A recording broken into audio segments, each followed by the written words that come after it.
The construction of the White House, one of the most iconic symbols of American democracy, was built in large part by enslaved laborers, a fact often overshadowed in history books. When President George Washington selected the site for the White House in 1791, Washington, D.C. was still a developing city with little infrastructure.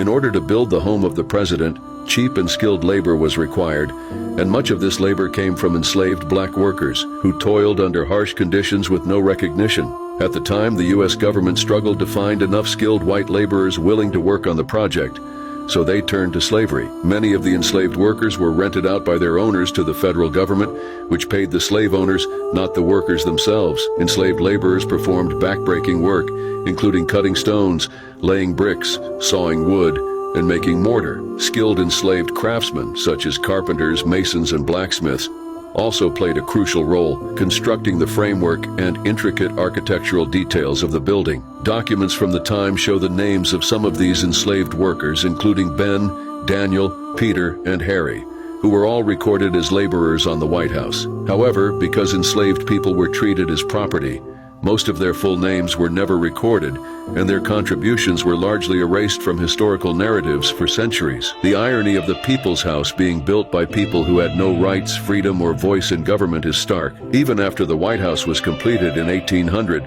slavery continued within its walls as several early presidents, including Thomas Jefferson, James Madison, James Monroe, and Andrew Jackson, enslaved people in the White House itself. It wasn't until 2016, during Michelle Obama's speech at the Democratic National Convention, that mainstream awareness of this history gained significant traction. In her speech, she reminded the nation that she, a black woman, woke up every morning in a house built by slaves, a powerful statement that forced many Americans to confront this painful history.